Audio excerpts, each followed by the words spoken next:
Pessoal, vocês vão começar a ouvir hoje, agora, uma música. E eu quero que agora vocês comecem a desacelerar. Quero que vocês comecem a entrar no clima, porque hoje eu não vim para passar a mão. Ainda bem que não tem marido aqui, porque hoje o negócio vai ser mais embaixo. Hoje vocês vão ver que eu não vou ser nada legal com vocês. Mas é com um propósito de crescimento. Eu vou pedir para vocês que vocês se recolham e possam olhar um pouquinho para baixo. Quer pegar ela para mim? Ai, sempre tem uma tia com bala na mão que funciona, né? Você vem comigo. Vai lá, Katia Alice, amor. Peço que você fique olhando para baixo agora. Desconcentra, desliga de tudo. Presta apenas atenção na música e no som da minha voz. Essa é uma hora que você acabou de chegar de um dia intenso de trabalho, mudou sua programação habitual para estar até aqui e você se esforçou para se organizar. Você pode ter chego com pressa, pode ter vindo preocupada, aborrecida, cheias de coisas para fazer depois, ou tão e exclusivamente falando, ter vindo com um estado de espírito sereno. Independente de qualquer que seja a situação, agora é hora de você deixar todas as situações e todos os seus sentimentos do lado de fora. Coloque-se nessa hora em posição de descanso e concentre-se apenas em duas coisas. Silencie a sua mente e acalme o seu coração.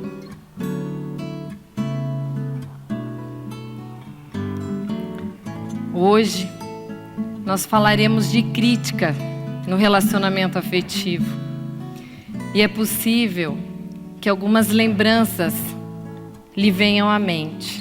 Alguns cenários em que você deseja esquecer, outros dos quais você nem quer se lembrar porque talvez foi você mesma que ofendeu. Mas eu quero dizer que todas essas lembranças não precisam ser fontes de tristeza. Mas se virem à sua memória, é porque devem estar a serviço do seu aprendizado.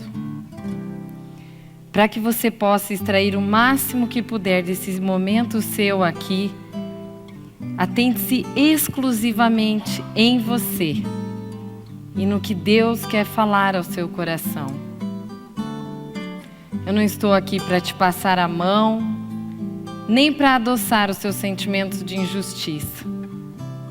Aqui e agora é hora de você se abrir para um tratamento das suas emoções. Todo relacionamento pode ser fonte de crescimento. E muitas vezes, o seu companheiro é usado como instrumento para melhorar em você suas piores características. É difícil de acreditar, mas às vezes as críticas são sinais de proteção. Outras vezes, elas podem esconder medos e fragilidades do seu cônjuge, que justamente por causa disso ele usa palavras ácidas, que podem ferir seu coração e machucar sua identidade. Mas independente de qual seja a situação, este é o momento onde você pode abrir o seu coração para ser instruída por Deus, a agir de maneira sábia e coerente. Basta apenas você estar com o coração disponível e com uma mente aberta. Pode abrir teus olhos. Estão mais desaceleradas. Aqui vocês podem. Aqui a gente pode tudo. Que aqui a gente não precisa ser perfeito. Bem, o assunto é crítica. Só que eu não vou falar aquelas coisas basiquinhas que a gente ouve às vezes quando você vai numa palestra, né? Tipo, como lidar com críticas, porque eu acho que não é fácil lidar com elas. Estratégias de como lidar, coisas assim, acho que vocês podem ouvir isso em outro lugar. A minha conversa com vocês, ela é um pouco mais embaixo, ela é mais madura. E ela tem 2 objetivos. O primeiro objetivo desse tempinho de vocês aqui é fazer vocês identificarem qual é o tipo de crítica que você mais tem por hábito fazer. O estilo. Vocês vão perceber que eu vou falar isso logo no início. E qual que é o estilo do marido. E a segundo objetivo é de fazer vocês pensarem que vocês não estão tão certas quanto vocês pensam que estão. Assim como eu muitas vezes achei que estava. E quando eu pensei sobre esse assunto, eu falo para vocês assim que eu parei, pensei mesmo. Eu falei assim, nossa, em 15 anos assim, né, atendendo casal, o que eu percebo? E aí eu pensei em algumas coisas. Por exemplo, a primeira delas é que eu acho que a pessoa que fica criticando, ela acaba gerando um sentimento de dívida naquele que recebe a crítica. E eu acho que com o tempo isso cria uma distância emocional, porque a pessoa vai querer, ela chega de provar, ela cansa de provar que ela não é aquilo que você está dizendo que ela é, sabe? E eu acho que se ela é feita de uma forma inadequada, às vezes pode passar uma ideia de superioridade. Eu acho que a gente precisa ter muita humildade para poder falar. E nós precisamos ter muita humildade para poder receber. E eu confesso que falar sobre esse assunto para mim, eu falo muito pouco sobre esse assunto. Vocês vão ver que falar sobre casais não é uma coisa que eu falo muito, apesar de eu ser especialista na área, porque eu acho que a gente tem um universo enorme, uma realidade gigante. Você corre o risco de ser injusto com aqueles que às vezes vivem situações bem delicadas, assim, sabe? Mas eu acho que com o tempo a gente tem acesso a uma série de recursos e de técnicas. Só que quando você está ali no consultório, chega uma hora que você começa a ver assim, ó, isso aqui funciona, isso aqui é super legal, mas só dá certo lá nos Estados Unidos, isso aqui é mais ou menos, isso aqui é descartável. Aí você começa a ficar prática, o que dá, o que funciona, o que dá, você pega e pratica, porque você sabe que aquilo dá certo. E nessa história toda, teve um teórico que eu sou apaixonada pelo trabalho dele, que é um homem que se chama John Gottman, eu já falei dele aqui algumas vezes, e eu escolhi trazer a técnica dele para falar para vocês hoje, porque eu gosto de misturar um pouco psicologia com um pouquinho de Bíblia, sabe? Aquele temperinho. E aí, ele é um matemático, ele é fantástico. Simplesmente esse cara, o trabalho dele foi tão legal que ele pega casais voluntários e ele manda esse casal lá para um apartamento e ele coloca sensores. Toda a equipe da universidade trabalha em função do trabalho dele. E isso, o que ele fez foi copiado em várias universidades americanas. Hoje tem mais de 47 centros nos Estados Unidos só do trabalho desse John Gottman aí. E ele faz o quê? Ele pega esses sensores e ele coloca na cabeça do casal, e ele coloca sensores no coração. Sabe aquele, não sei o nome daquilo, mas você sabe o que eu estou falando, né? Aquele negocinho assim que colam, tipo um adesivo.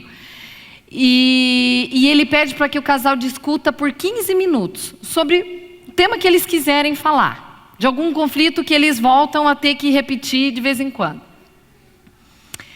Ele concluiu, depois de 30 anos de pesquisa, aquilo que eu disse aqui, acho que na 4ª palestra, que ele fala assim, que os primeiros 3 minutos de uma briga definem como vai ser o final dela.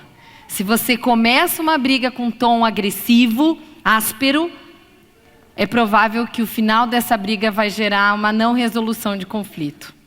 Se o teu tom é ameno, o final pode ser com um prognóstico melhor. E ele falou que durante esses 30 anos, ele percebeu que tem 4 coisas que os casais usam, que são as coisas mais comuns que ele viu e que são as que machucam demais. E são essas que eu quero dividir com vocês em 7 minutos apenas, porque eu falando, eu quero que vocês comecem a identificar qual é a que vocês executam na vida de vocês, tá? As 4 paredes. E ele diz o seguinte, primeira delas é a questão que ele define, o que é crítica. Ele ressalta muito a importância da gente aprender, fazer diferença entre uma crítica e uma queixa. Quando você critica, que é uma forma negativa de se comunicar, você geralmente vai criticar a identidade, você vai criticar a pessoa que está falando aquilo. E quando você dá uma queixa, é quando você fala do comportamento dela. Então, vou dar um exemplo, tá? Para ficar prático. Se você pedir para o teu marido lá, amor, você traz lá pão para casa hoje de noite, aí ele chega e esquece. Vou dar um exemplo. O que é uma crítica? Aí você chega e fala assim, poxa, amor, já falei 1000 vezes, tá louco? Você nunca lembra. Ó, nunca. Tá vendo como é uma hipérbole assim, aquilo fica intenso. Gente, homem detesta que a gente fale nunca ou sempre. Vocês perceberam? Aí, o que é uma queixa? Quando você fala, poxa, amor, você esqueceu de novo? Eu estou falando do comportamento, eu não estou agredindo a pessoa. Eu não estou chamando ela de esquecida. Ou um outro exemplo assim, vai ter uma janta lá na tua casa, ou vocês vão programar alguma coisa, que ele liga para você e avisa, nós vamos fazer tal coisa. Aí o que você olha, o que seria uma queixa? Você fala assim, amor, poxa, você não me avisou. Em cima da hora você quer fazer, né, uma janta? Poxa, não dá. E uma crítica? Viu? Eu sou sempre a última a saber.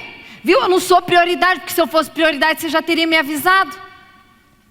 Isso é uma crítica. Você sempre me deixa por último. Aquilo cresce na pessoa. Então, esse é o primeiro perfil do que ele fala. A gente precisa monitorar a questão de falar. A segunda coisa que ele diz é que, e eu falo para vocês, essa que eu sinto quando eu estou com um casal na minha frente, que eu sinto que mais machuca os homens, é o desrespeito à ironia. A gente acha que não desrespeita, né? Ou a gente acha que não age com ironia. O John Gottman, ele explica o seguinte, você quer ver um sinal de ironia? É quando o teu marido está falando e você olha para a cara dele e faz assim, ó. Tá, fala, tô te ouvindo. Ó meu pé, ó meu pé. Tá bom, você já falou isso mais de 1000 vezes. Vocês estão vendo meu não verbal? O que eu estou transmitindo para quem está ouvindo? A mulher, ela é muito expressiva. E, gente, é verdade, quando eu estou lá na frente com o casal, eu pergunto, o que mais te fere na tua mulher? Eles falam assim para mim, Karine, quando ela interrompe o que eu estou falando, ela não deixa eu terminar, concluir a frase, ela olha para minha cara e fala assim, tipo assim, vira o olho para cima, sabe? E passa uma sensação e eu me sinto desvalorizado, daí eu me perco no que eu estou falando, porque ela tá me fazendo com que eu me sinta com que aquilo que eu estou sentindo não é valorizado. Olhem o cartaz. Gente, eu achei brilhante o cartaz que o Rodrigo fez. Quem olha aqui não se identificou? Pelo que a gente não vê o rosto, né? Mas se olhando aqui, você não bate o olho, você não dá a intenção que o marido está explicando para a mulher uma coisa que ela não está gostando. Como é que vocês sabem disso? Isso é um sinônimo de ironia, segundo as teorias de John Gottman. Então você precisa ter atenção, porque se você está brava, a tua expressão de irritabilidade quando o cara está falando, e quando você não pega, bate o pé e fala, tá bom, depois você termina esse assunto, aquilo torna tenso.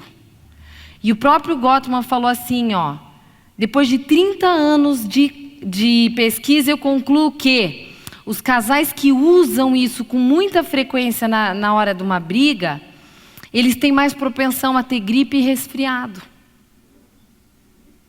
Se o teu marido está com muita gripe, muito resfriado, muito assim frequentemente, Ai, gente, dá uma olhadinha. E olha que esse John Gottman é matemático, ele não é psicólogo, sabe? Mas é isso que eu acho que vale a pena a gente pegar. Tem um terceiro momento, assim, do que ele diz, é que ele fala que é a questão da defesa.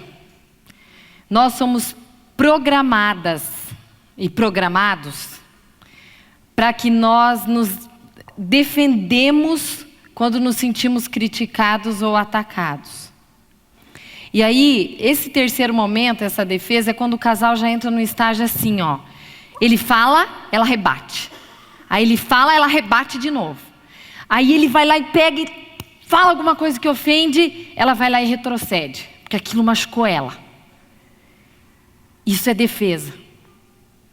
E aí fica um ciclo na hora da briga que começa a gerar vitimização. Eu já falei para você, viu, você diz, nossa, tem uma coisa que é clássico numa briga de um casal, que até hoje eu nunca recebi ninguém lá na clínica que não falava isso. Karine, ele diz para mim, ou eu digo para ela, alguma coisa assim, sim, você é certo, você é perfeito, né? Você tem todas as respostas. Isso é ou não é verdade? Sempre na briga de casal, sempre tem alguém que é aquele que é o certo, que é irritantemente perfeitinho e que não erra, ou erra menos do que a outra pessoa. E pelo fato da gente se defender, às vezes a gente perde essa oportunidade da gente poder crescer quando você está nesse processo de atender a defesa. Agora, uma coisa que eu quero dizer, como quem trabalha na área, gente, não existe vítima num relacionamento afetivo. Existem escolhas e existem contribuições. Você não precisa se sentir culpada, mas você precisa avaliar o que você está contribuindo para a situação não melhorar. Precisa. Mesmo que você olhe e fale assim, nossa, é aquela situação, você não conhece meu marido para estar falando uma coisa dessas. Porque se você estivesse lá em casa e estivesse participando, você ia ver o que eu tenho lá, que eu tenho que enfrentar todo dia. Como um ponto de crescimento no momento de terapia de graça. Não existem vítimas. E o quarto ponto que ele fala é o muro do silêncio. Esse aí é doído. O muro do silêncio, eu acho que é um dos piores. Porque é quando o casal já entrou num grau de incomunicabilidade. Os dois já estão super feridos. Nessa hora, um dos dois provavelmente se senta muito sozinho. E às vezes, pode ter certeza que se o teu esposo ficou assim, pode ter certeza que houve um trauma emocional de alguma fala que você deu, ou que ele deu para você. Quando a pessoa se fecha, quando realmente, sabe, o coraçãozinho se fechou, o silêncio faz parte, brigar já não faz diferença, aí é porque a coisa pegou. Aí não é hora de você estar certa, é hora de você voltar e ver aonde foi que a gente se perdeu. Às vezes esses dias atrás me ligou uma pessoa falando, Karine, pelo amor de Deus, isso é uma dica que eu quero. Alguém aqui trabalha com aconselhamento? Pode levantar a mão. Tá. Quem trabalha às vezes na igreja, quem trabalha como profissional, quem dá aconselhamento, quem tem escola que precisa, né, trabalhar com família às vezes, de qualquer ordem. Se você é uma amiga e vai aconselhar um casal, amigo seu que está em crise, preste atenção nisso que eu vou falar agora, que é uma dica valiosa, eu acho, para quem está nessa área de poder ajudar. Às vezes uma irmã que está com um problema, alguma coisa assim. Às vezes, esses dias atrás, recebi uma ligação e uma mulher falando assim, Karine, pelo amor de Deus, você não tem noção, você precisa atender esse casal, porque eles estão a ponto do divórcio. Você não tem noção, eles brigam, eles se pegam o tempo inteiro. Já tentamos isso, não dá certo, não teve jeito com esse casal, não sei mais o que fazer, você vai ter que tentar lá resolver o que é. Eu pergunto para vocês, esse tipo de identificação que eu dei é um perfil de casal que vai para o divórcio? Quem acha que sim, levanta a mão. Quem acha que não, levanta a mão. Quem não sabe nada, pode ficar. Gente, o casal que está lá brigando, discutindo, debatendo, às vezes eles estão desejosos de acerto. Às vezes eles estão lutando pelo casamento, mesmo de uma forma completamente inadequada. Só que quando você pega um casal que está nesse processo do muro do silêncio, aí você se preocupa. Quando já dormir junto não tem mais importância, quando brigar já não tem mais diferença, aí vocês podem ter certeza que a coisa está feia. Então, para pessoas inexperientes, cuidado, não vão dizer, às vezes, né? Às vezes o próprio terapeuta inexperiente vai achar, meu Deus, então tá, você tem que separar mesmo, porque vocês só brigam. Tem que cuidar muito com isso, sabe? Nós temos que ter esse olhar voltado para a situação. Então eu vou voltar aqui para vocês identificarem. Crítica, defesa, ironia, desrespeito, que tem essa a ver, e a questão relacionada ao muro do silêncio. Eu vou ler para vocês uma tarefinha para de um casal que eu atendi há uns 8 anos atrás, e a mulher, eu dei esse texto do Gottman para eles dois lerem, e eu pedi para eles fazerem a tarefa de dizer qual que eles mais identificavam. Então, antes de vocês pensarem aí qual que vocês mais fazem, prestem atenção aqui na cartinha que ela fez aqui, tá? Bom, referente à tarefa recomendada a respeito dos comportamentos que eu tenho no momento de uma discussão, eu percebo que a reação que eu mais uso é o fato de eu desdenhar com os olhos, cruzar os meus braços com gestos não verbais que transmitem indiferença em relação ao sentimento do meu marido. Eu pensava que fazer isso não era tão danoso. E após eu ler o texto, eu resolvi policiar mais o meu comportamento e tenho procurado parar de agir assim. O efeito é tão interessante que o meu marido disse que tem se sentido mais ouvido por mim na relação. Comentei com ele sobre o texto e disse-lhe que eu me sentia agredida pela forma que ele usava as palavras. Pedi que ele começasse a fazer mais queixas do que críticas. E eu acho que ele entendeu meu recado. Mas o que mais me chamou a atenção no texto do Gottman foi quando ele confessou que durante toda a sua carreira profissional, ele ficou tentando fazer os casais pararem de brigar. Mas que só após de 30 anos de pesquisa, ele descobriu que a maior arma para salvar casamentos não era ver como os casais brigavam, mas observar a maneira como eles se tratavam quando tudo estava bem.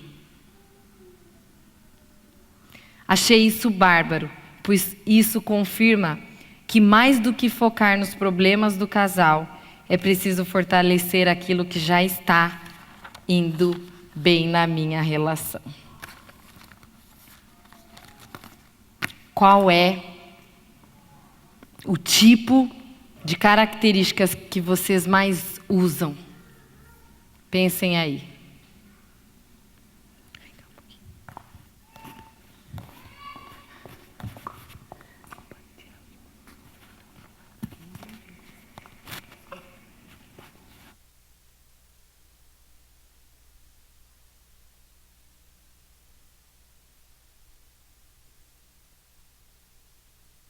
Entendeu o que eu falei para ela? Bom, essa é a parte prática, teórica. Mas eu tenho que falar a parte prática, porque vocês não vão entender a teórica, né? Eu gosto mais da prática, que é a parte que eu acho que tem mais a ver com o nosso dia.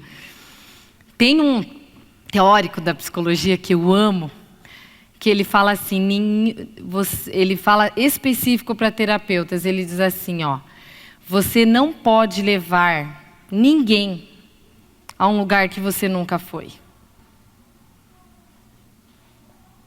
Então, como terapeuta, às vezes a gente se sente na obrigação de treinar o nosso autoconhecimento, de poder melhorar, né? De poder avançar. E eu quero contar para vocês algo que me fez pensar. Por isso que hoje eu não estou aqui para passar a mão em ninguém.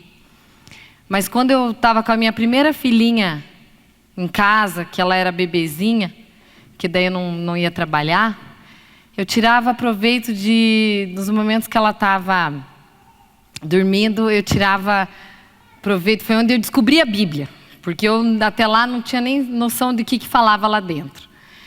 E eu me apaixonei pelo livro de Provérbios. Quem sabe, quem vem aqui sempre percebe que eu sempre falo de Provérbios, porque eu realmente amo. E eu estava bem naquele momento da minha vida que eu falei, Deus, eu quero ser uma mulher sábia. E eu li um provérbio que dizia assim, ó: cada um se acha certo aos próprios olhos, mas só Deus consegue sondar o coração. Quando você está numa briga, muitas vezes você se acha certo e às vezes você não sabe mais quem está certo, quem está errado, você já não sabe nem por que vocês estão brigando. Mas eu realmente quis parar e eu quis me identificar. Eu falei, Deus, eu quero que o Senhor trabalhe em mim todas as minhas imperfeições, porque eu realmente quero me dedicar à construção da minha família. E aí eu li em Tiago 3,17 uma frase que dizia as características da sabedoria. E eu li assim, que a sabedoria do alto, ela é primeiramente pura, depois ela é pacífica, ela é amável, mas teve uma palavrinha que me pegou. Ela é tratável. Ou seja, se você deseja agir com sabedoria, você precisa estar aberta com que o teu coração seja tratável. E eu falando para vocês, talvez tenha um efeito, mas no meu coração, quando eu li assim, ó, cada um se acha certo aos próprios olhos, eu parei e tentei lembrar assim das vezes que eu entristeci o meu marido. E eu tenho vontade de chorar se eu entristeço o coração dele. E eu lembrei de um dia que eu deixei ele muito triste. Era no início do casamento e eu queria muito viajar e ele queria fazer investimento. E aí, nós tínhamos recém voltado de uma viagem internacional em junho e eu queria viajar em outubro. E eu não sei por qual razão, eu tinha certeza que eu estava certa. E eu lembro que aquilo entristeceu ele, porque ele queria que a gente estivesse juntos, começando uma vida a dois, né? Por fim, ele fez a minha vontade, mas quando eu fui ter neném, quando eu estava aprendendo sobre provérbios, quando eu li aquela frase, cada um se acha certo aos próprios olhos, nossa, aquilo teve um impacto para mim de uma forma, que daí eu lembrei disso que aconteceu, e eu lembro que era numa manhã, e o Adriano chegou para almoçar, e eu olhei para ele, amor, você lembra daquela vez que você ficou triste comigo por causa da viagem, que eu queria muito viajar e você queria investir, blá, blá, blá. Então, eu queria te pedir perdão, porque hoje, passado uns 6, 8 anos, sabe lá Deus quanto, hoje eu entendi que eu estou errado. Mas foi depois que eu li essa frase. Cada um se acha certo aos próprios olhos. Eu acho que realmente foi o momento da minha vida que eu falei, eu não quero estar certa, eu decido ser feliz. E eu estou falando isso para vocês, porque o seu cônjuge, gente, às vezes ele vai ser o infeliz ou o corajoso para te falar verdades que as tuas amigas, que a tua mãe, que os teus familiares, que a sua chefe, que os seus subordinados nunca teriam coragem de falar.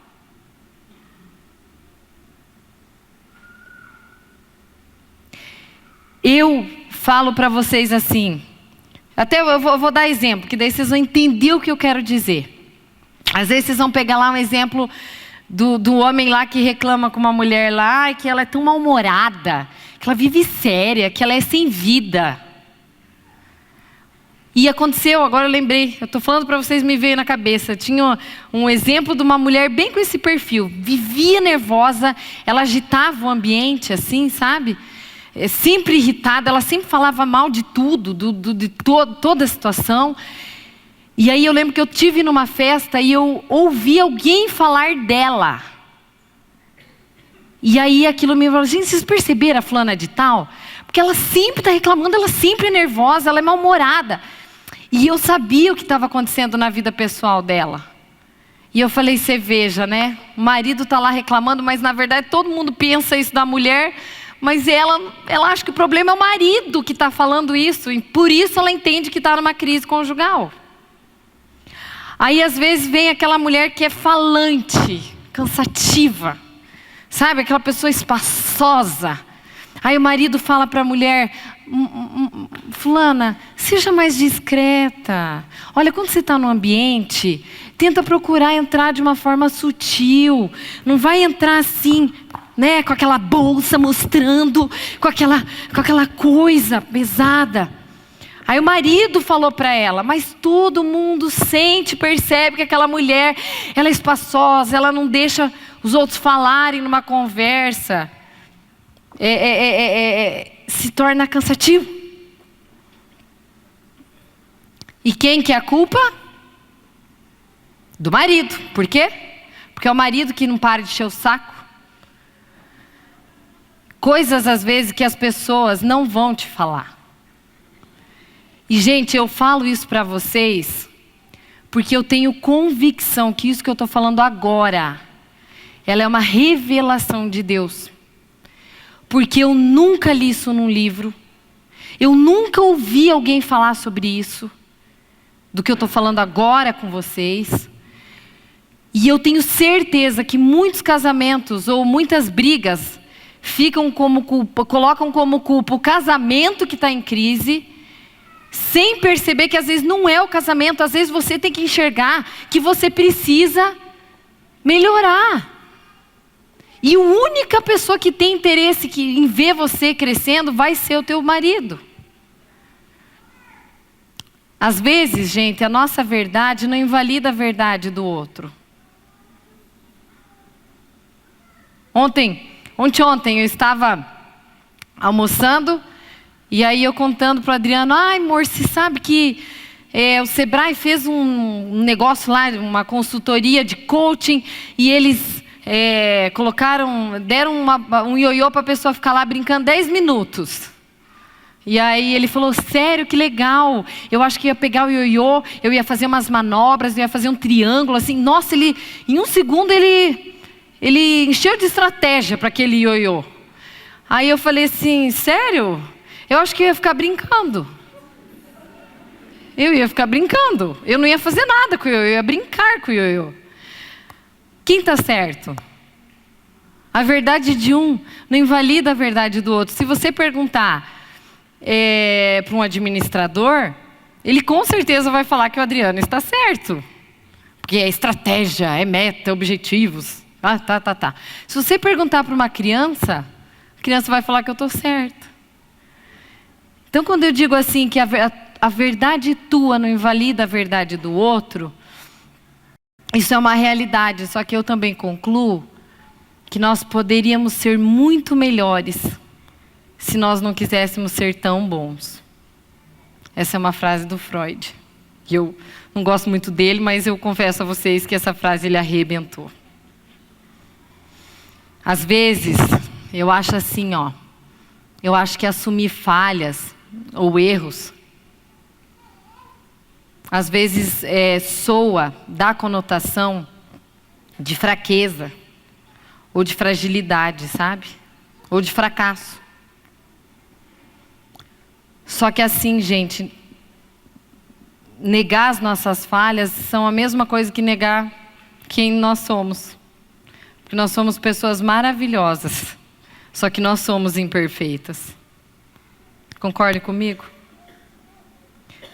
Mas a verdadeira pergunta que fica aqui é: como que eu vou saber, Karine, quando a minha verdade é a certa ou quando a do marido é a certa? Eu achei legal demais o que o Digão fez. Né, que olha o título, percebam aqui, ó, e construam comigo essa situação. Críticas que denunciam verdades. Eu nem tinha observado tanto, mas esses dias ali eu estava atrás e olhei o cartaz e fiquei olhando. Eu achei interessante que ele colocou a palavra verdades em destaque ali, estão percebendo? Como é que eu sei que livro tem que eu vou conseguir identificar quem é que está certo? Vocês não vão encontrar em nenhum lugar, nem num livro de casal, a resposta certa. A resposta certa, ela está aonde? Quem já vem aqui já deve imaginar a minha resposta, né? Aonde que está a resposta certa? Na Bíblia, gente. Não percam tempo.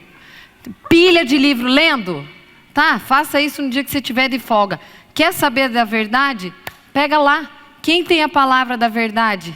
É a Bíblia. A Bíblia, gente, gravem isso. A Bíblia, daqui 100 anos, a ciência passará, mas as minhas palavras não passarão, diz a Bíblia. O que você conclui? Eu acho isso ótimo, porque é igual para nutricionista. Há 5 anos atrás não podiam comer ovo, porque o ovo era colesterol alto, mais um monte de coisa. Agora a Veja liberou, uns 3 anos, comam ovo. Podem comer ovo, né? Antes, nossa, quem quer fazer de regime, não como chocolate, porque chocolate engorda, porque não sei o quê. 10 anos depois de pesquisa, chocolate é aceitável. Em doses equilibradas, nem faz tanto mal. A ciência passará, mas as palavras que estão lá não passarão. E se você não tem intimidade nenhuma com a Bíblia, comece a ler Provérbios. Lá tem dica de administração financeira, de infidelidade, do que acontece na vida de alguém com que age com infidelidade. Tem como lidar com o invejoso, tem como lidar com as amigas, tem pare de falar demais. Gente, tem 1000 coisas. Como ser uma mulher ideal, tem muitas coisas interessantes. Só que você tem que degustar. E é isso que eu vou mostrar para vocês. Num versículo de Provérbios, vocês vão ver como que a gente degusta versículos. Daí a gente vai se encaminhando para o nosso encerramento. Então, é lá que você encontra a orientação. Não tem nem livro de terapia, nem com terapia. Tente se aperfeiçoar exclusivamente nisso. Porque se você entender essa realidade... Eu lembro no início do meu casamento, eu tive um grande aprendizado. Eu não entendia nada de Bíblia, mas eu entendia de especialização de casal.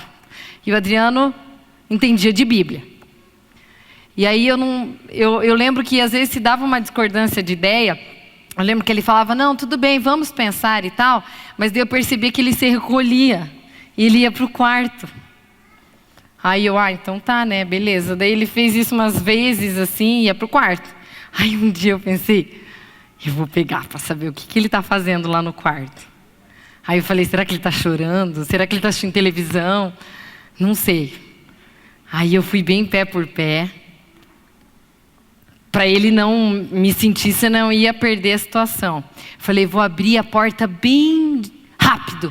Porque se eu abrir devagar, se ele estiver fazendo alguma coisa, eu já vou, né, eu arquitetando. Ele já vai mudar do que ele está fazendo. Aí eu peguei, abri a porta rápido, olhei ele assim e falei, o que você está fazendo? E eu via ele, muitas vezes sentado, com a Bíblia aberta, olhando para mim e falando assim, eu estou tentando saber quem é que está certo. Desculpe. Amor, você está lá em cima, eu te agradeço. Por muitas vezes que eu estive errada. Eu vou dar um exemplo, gente. E eu acabei escolhendo o exemplo da maior queixa de maridos. Os maridos reclamam muito que as mulheres interrompem o que eles estão falando. Quem está certo? Se o marido está falando, está te explicando o que é. Quem está certo, você ou ele? Aí eles dizem realmente isso. Falam, Karine, eu estou falando no meio, daí eu me perco no que eu estou falando, porque ela vai lá, olha para minha cara e fala assim, viu, não é isso, você não falou assim, você falou assim, assim, assim. Mas daí aquilo que eu estava falando corta no meio, acaba a conversa e aí eu já não sei nem mais o que eu estou conversando lá. Vamos saber quem é que está certo? Digão, você está com a frase aí? Leia em voz alta comigo, gente. Como brincos e colares de ouro finíssimo, assim é aquela que se dispõe a ouvir. Quem está certa? Quem está usando um colar de ouro aí, hein? Você tá? Por favor, vem aqui até aqui. Você está usando brinco de ouro também? Tá. Peguem um exemplo, gente. O que o ouro... Vamos pegar um exemplo. O que o colar faz numa mulher? Ele embeleza, ele adorna, ele deixa a mulher mais bonita. Então, não é silicone que deixa a mulher mais bonita. Olha só. Aquela que se dispõe a ouvir, ela se torna bela, linda, agradável aos olhos. Mais do que aquela que fica o tempo inteiro falando, não deixando o outro falar, terminar e a coisa vai. Isso é muito lindo, não é? Não é à toa que Deus, obrigada, não é à toa que Deus nos compara com ouro puro, finíssimo. Finíssimo, deu até uma ênfase na beleza da joia. Não é aquela joia grotesca, sabe? Aquela joia, às vezes, que está na moda. Exemplo, maxi colar. Aquilo parece, me soa como algo grosso. Mas eu não entendo muito de moda. Estou falando, a beleza que há na pessoa que escuta é como colar de ouro finíssimo. Agora eu pergunto, como agir com sabedoria se eu sei que estou certa? Bom, em primeiro lugar, entenda o seguinte, eu não trouxe aqui, mas tem um provérbio que diz assim: aquela pessoa que ela é atenta para ouvir a repreensão, ela terá lugar permanente entre os sábios. E aquele que aceita a crítica, deixa eu ver aqui, aquele que aceita a crítica, olha só, terá duas vantagens: obterá conhecimento e receberá tratamento de honra. Quando o seu marido falar, mesmo que às vezes você não concorde, pense assim, meu Deus, se eu me dispor a ouvir, eu receberei tratamento de honra. Mesmo que você ache que não venha da parte dele. Agora, como a gente estava falando, né? Às vezes tem marido grosso, estúpido em casa. Como que eu vou fazer, né? Como é que eu ajo? Como é que eu vou ser cheia de sabedoria? Se a pessoa às vezes não ajuda ou se eu sei que aquilo que ela está fazendo não é certo. Eu vou pedir para alguém vir aqui na frente, que eu tenho duas frases aqui. Vamos vir, tem uma mulher de brilho aqui, vem cá na minha frente, fazendo um favor. Quero mostrar para vocês. Digão, você consegue, fazendo um favor, colocar o outro provérbio? Eu quero que vocês leiam comigo em voz alta, porque eu quero que o cérebro de vocês arquive isso que eu vou falar. Obrigada. Vamos ler alto? Palavras ditas de forma agradável são como um favo de mel, doces para a alma e medicina para o corpo. Você está sendo medicina na tua casa? Vamos tentar discernir, vamos tentar esmiuçar, vamos degustar o que essa palavra quer dizer para a gente aqui. O que é médico? Pensa na palavra medicina. O que a medicina faz? Trabalha na arte da cura. O que mais? Trata as dores. Não é? O que mais? Ajuda a diminuir inflamações. Sabe fazer diagnósticos.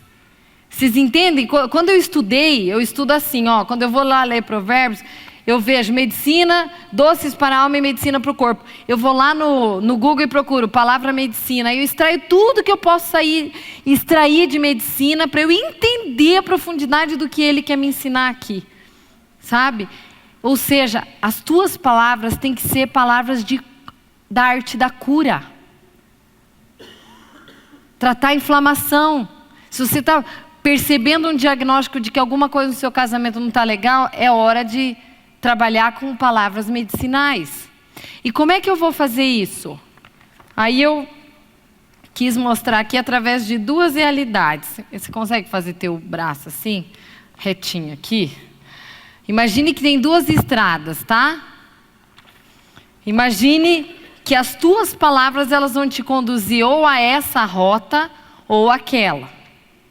Uma delas é essa e a outra é essa. Então eu vou ler para vocês porque tem gente que está muito lá atrás não vai conseguir ver.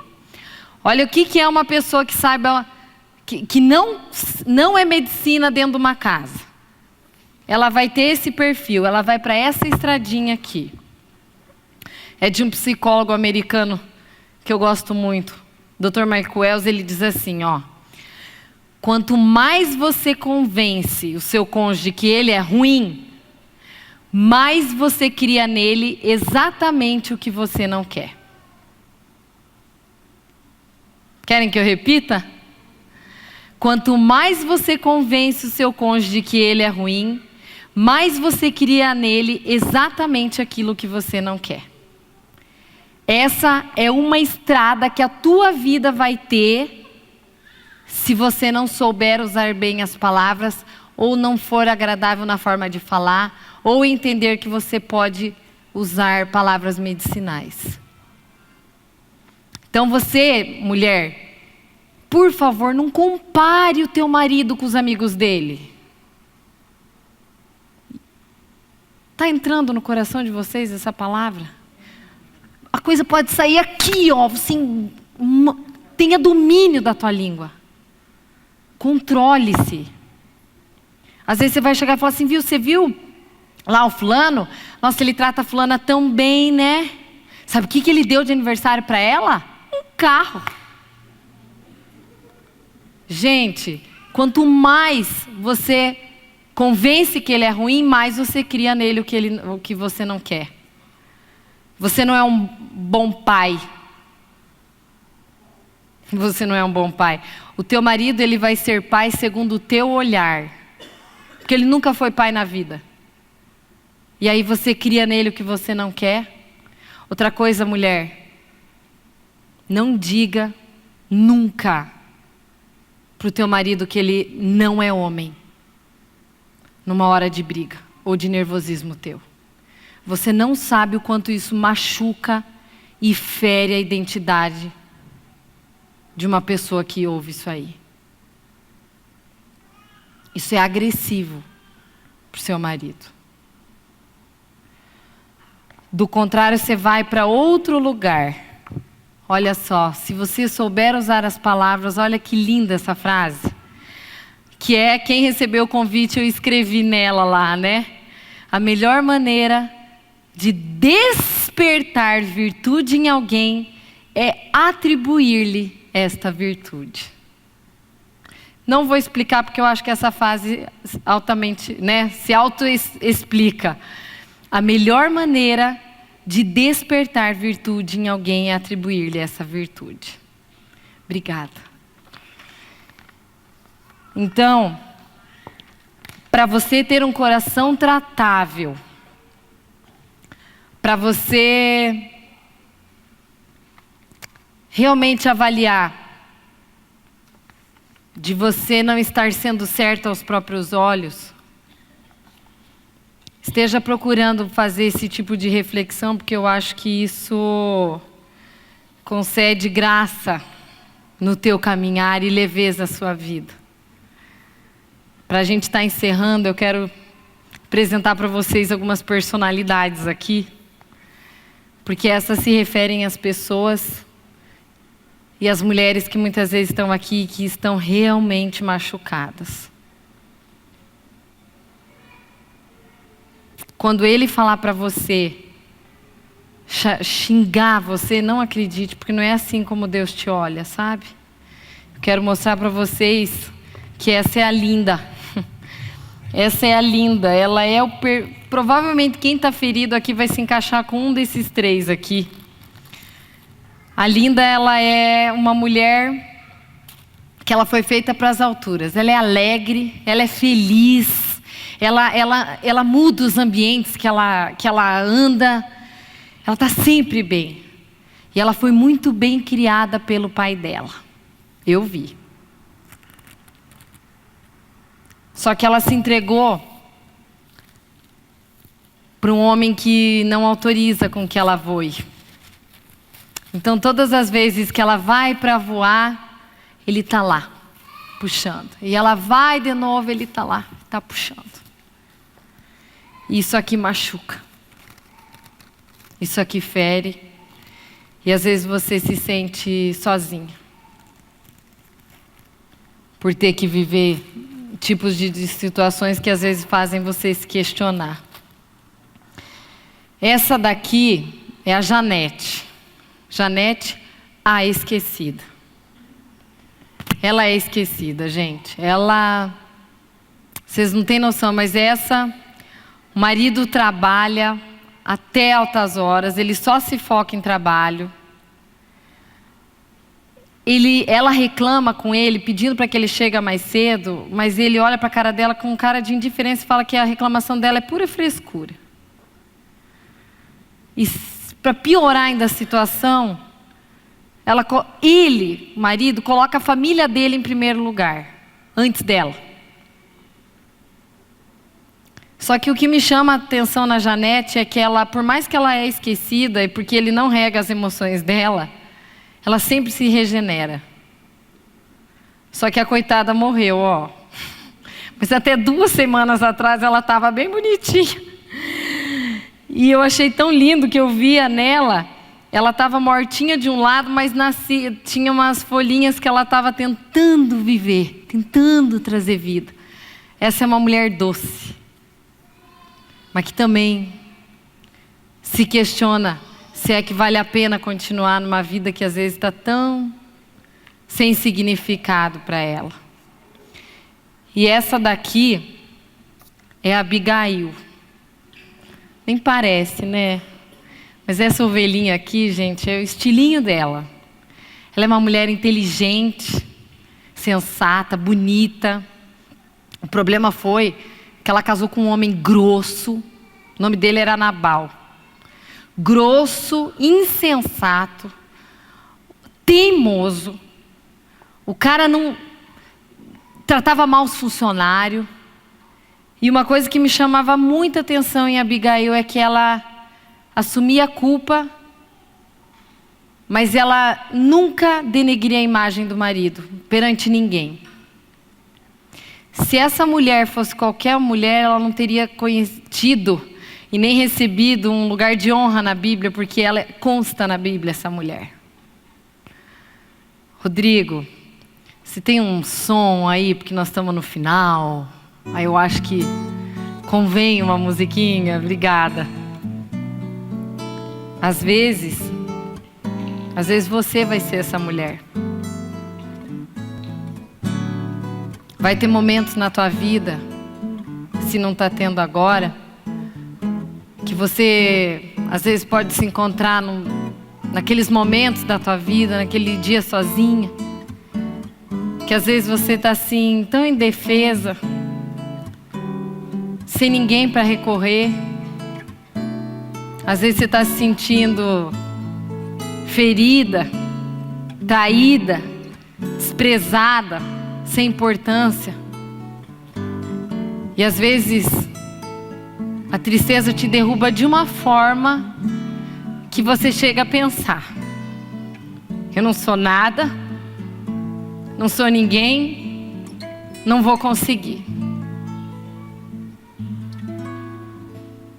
Eu quero dizer para vocês que nós não podemos controlar o que as pessoas pensam sobre nós, mas eu acredito que o casamento, ele pode ser um campo seguro para que nós possamos nos autorizar a sermos nós mesmos, porque eu acho que isso impulsiona o casal para ir para frente. Dê o direito do outro te julgar. Sabe por quê? Porque você precisa aprender que a tua identidade não pode estar em pessoas. Quem precisa definir a tua identidade é Deus, e Ele te olha como uma ovelha. Salmos diz que Deus nos olha como ovelhas. E às vezes teu marido xinga você e fala sua vaca. Ele te olha como ovelha.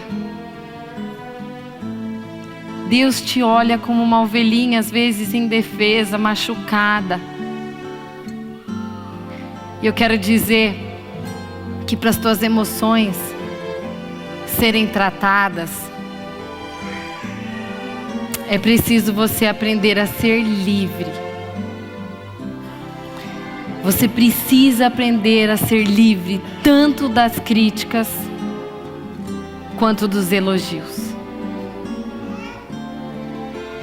Provérbios me ensinou que palavras de bajulação podem levar uma pessoa à ruína.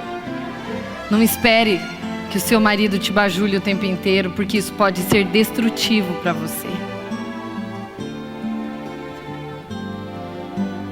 E eu peço e gostaria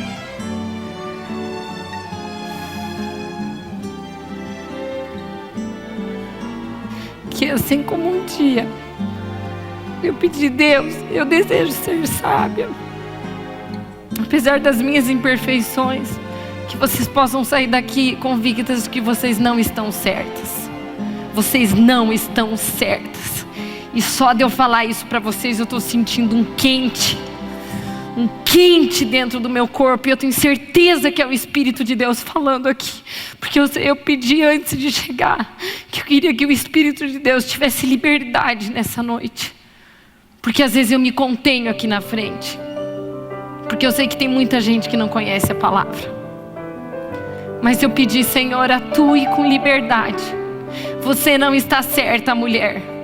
Como colares e ouros de ouro puríssimo, assim é aquela mulher sábia que se dispõe a ouvir. Como palavras ditas de forma agradável, assim é a mulher sábia no seu marido, porque ela empodera o seu marido. Ela empodera os seus filhos, porque as palavras dela serão doces para a alma e medicina para o corpo. Vão curar a célula, vai curar a dor de estômago, vai curar a insônia, vai curar a depressão, vai curar tudo. Somente com a palavra de uma mulher que olhar e vai decidir ser. Uma vez igual, um dia eu ouvi da minha irmã quando ela foi casar. Ela olhou para mim e falou: eu vou me dedicar para ser uma boa esposa. Eu nunca ouvi uma mulher falar aquilo com tamanha força. E a Keila, minha irmã, falou: você lembra? E eu lembro, porque você me edificou naquele dia. Eu quero ser essa mulher, você essa mulher, e toda mulher que veio aqui hoje, porque Cascavel hoje estava cheio de eventos. Eu tenho convicção que você veio para você fazer diferença nessa cidade, a começar pelo teu universo, que é a tua casa. E se da próxima vez palavras de condenação, palavras de derrota, palavras de acusação fizerem você olhar para o chão e colocar você abatida, derrotada, você vai olhar para a pessoa e você vai docilmente dizer o quê? Você vai dizer: eu não vou me entristecer mais. Que as minhas imperfeições sejam perdoadas. Mas eu não tenho tempo para perder com ressentimento. Eu não tenho tempo para perder com ressentimento.